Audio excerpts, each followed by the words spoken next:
ನಮಸ್ಕಾರ, welcome to VSK Karnataka recipes.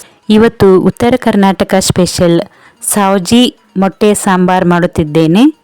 ಇದನ್ನು ಸೇರ್ವಾ ಅಂತ ಕೂಡ ಕರೆಯುತ್ತಾರೆ. ಈ ಸಾವ್ಜಿ ಸ್ಪೆಷಲ್ ಸಾಂಬಾರನ್ನು ನೀವು ಟ್ರೈ ಮಾಡಿ, ತುಂಬ ರುಚಿಯಾಗಿರುತ್ತದೆ.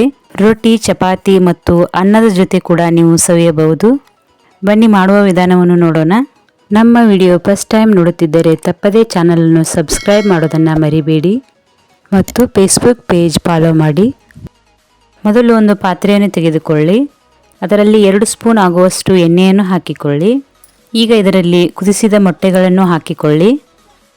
ನಂತರ ಇದಕ್ಕೆ 1 ಟೇಬಲ್ ಸ್ಪೂನ್ ಉಪ್ಪು, 1 ಟೇಬಲ್ ಸ್ಪೂನ್ ಚಿಲ್ಲಿ ಪೌಡರ್, ಸ್ವಲ್ಪ ಅರಿಶಿನ ಪುಡಿಯನ್ನು ಹಾಕಿಕೊಳ್ಳಿ. ನಾನು ಇಲ್ಲಿ ಮೊಟ್ಟೆಗಳನ್ನು ಚಾಕುವಿನಿಂದ ಸ್ವಲ್ಪ ಕಟ್ ಮಾಡಿ ಹಾಕಿಕೊಂಡಿದ್ದೇನೆ. ಇಲ್ಲದಿದ್ದರೆ ಇವು ಎಣ್ಣೆಯಲ್ಲಿ ಸಿಡಿಯುತ್ತವೆ.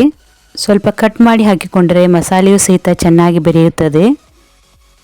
ನಿಧಾನವಾಗಿ ಫ್ರೈ ಮಾಡಿಕೊಳ್ಳಿ. ಈಗ ಇವುಗಳನ್ನು ಒಂದು ಪ್ಲೇಟಿಗೆ ಹಾಕಿ ಇಟ್ಟುಕೊಳ್ಳಿ. ಈಗ ಮೊಟ್ಟೆ ಸಾಂಬಾರಿಗೆ ಮಸಾಲೆಯನ್ನು ರೆಡಿ ಮಾಡಿಕೊಳ್ಳೋಣ. ಈಗ ಒಂದು ಪಾತ್ರೆಯನ್ನು ತೆಗೆದುಕೊಳ್ಳಿ. ಈಗ ಇದರಲ್ಲಿ 2 ಸ್ಪೂನ್ ಎಣ್ಣೆಯನ್ನು ಹಾಕಿಕೊಳ್ಳಿ. 2 ಕಟ್ ಮಾಡಿದ ಈರುಳ್ಳಿ. ಈಗ ಈರುಳ್ಳಿ ಕಲರ್ ಚೇಂಜ್ ಆಗುವವರೆಗೂ ಚೆನ್ನಾಗಿ ಫ್ರೈ ಮಾಡಿಕೊಳ್ಳಿ.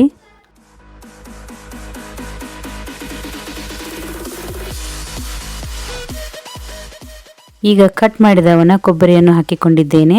ಇಲ್ಲಿ ನಾನು 1 ಬಟ್ಟಲು ಕೊಬ್ಬರಿಯನ್ನು ಹಾಕಿಕೊಂಡಿದ್ದೇನೆ. ಇವುಗಳನ್ನ ಸಹಿತ ಚೆನ್ನಾಗಿ ಫ್ರೈ ಮಾಡಿಕೊಳ್ಳಿ. ಈಗ ಇದರಲ್ಲಿ ಮಸಾಲೆಯನ್ನು ಸೇರಿಸಿಕೊಳ್ಳೋಣ.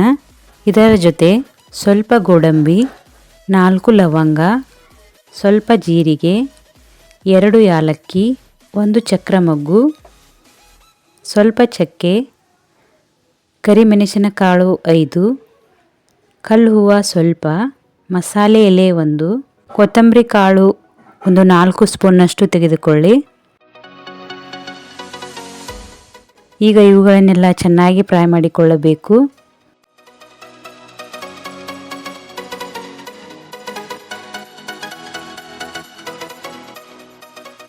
ಈಗ ಇದರ ಜೊತೆ ಶುಂಠಿ ಬೆಳ್ಳುಳ್ಳಿ ಪೇಸ್ಟ್ 1 ಸ್ಪೂನ್ ಹಾಕಿಕೊಂಡಿದ್ದೇನೆ. ಇದನ್ನು ಸಹಿತ ಚೆನ್ನಾಗಿ ಫ್ರೈ ಮಾಡಿಕೊಳ್ಳಿ. ಈಗ ಇವುಗಳನ್ನೆಲ್ಲ ಮಿಕ್ಸಿಗೆ ಹಾಕಿಕೊಳ್ಳಿ. ಈಗ ಇದರ ಜೊತೆ 1 ಕಟ್ ಮಾಡಿದ ಟೊಮಾಟೊ, ಸ್ವಲ್ಪ ಕೊತ್ತಂಬರಿ. ಈಗ ಇದನ್ನು ಚೆನ್ನಾಗಿ ರುಬ್ಬಿಕೊಳ್ಳಿ. ಈಗ ಒಗ್ಗರಣೆಯನ್ನು ಹಾಕಿಕೊಳ್ಳೋಣ. ಈಗ ಒಂದು ಪಾತ್ರೆಯನ್ನು ತೆಗೆದುಕೊಳ್ಳಿ. ಒಂದು 4 ಸ್ಪೂನ್ ಆಗುವಷ್ಟು ಎಣ್ಣೆಯನ್ನು ಹಾಕಿಕೊಳ್ಳಿ. ಇದಕ್ಕೆ ಸ್ವಲ್ಪ ಜೀರಿಗೆಯನ್ನು ಹಾಕಿಕೊಳ್ಳಿ.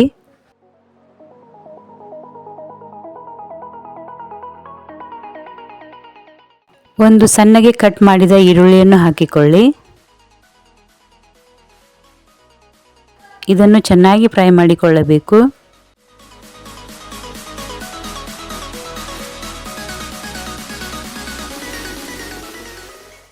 ಈಗ ಇದರಲ್ಲಿ ರುಬ್ಬಿದ ಮಸಾಲೆಯನ್ನು ಹಾಕಿಕೊಳ್ಳಿ. ಈಗ ಇದನ್ನು ಚೆನ್ನಾಗಿ ಫ್ರೈ ಮಾಡಿಕೊಳ್ಳಿ.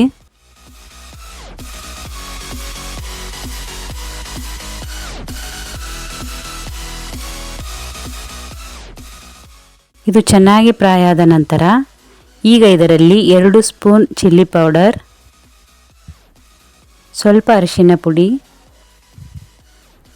ರುಚಿಗೆ ತಕ್ಕಷ್ಟು ಉಪ್ಪನ್ನು ಹಾಕಿಕೊಂಡು ಚೆನ್ನಾಗಿ ಮಿಕ್ಸ್ ಮಾಡಿಕೊಳ್ಳಿ.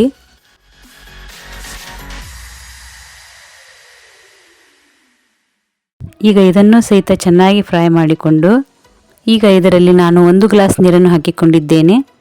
ನಿಮ್ಮ ಸಾಂಬಾರಿಗೆ ಅನುಗುಣವಾಗಿ ನೀವು ನೀರನ್ನು ಹಾಕಿಕೊಳ್ಳಿ. ಈಗ ಇದನ್ನು ಚೆನ್ನಾಗಿ ಕುದಿಸಿಕೊಳ್ಳಬೇಕು.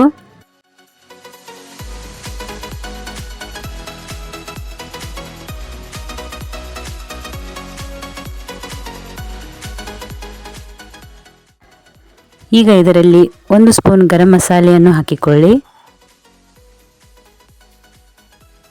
ಆಗಲೇ ಫ್ರೈ ಮಾಡಿದ ಮೊಟ್ಟೆಗಳನ್ನು ಹಾಕಿಕೊಳ್ಳಿ. ಇದನ್ನು ಸಹಿತ ಚೆನ್ನಾಗಿ ಕುದಿಸಿಕೊಳ್ಳಿ.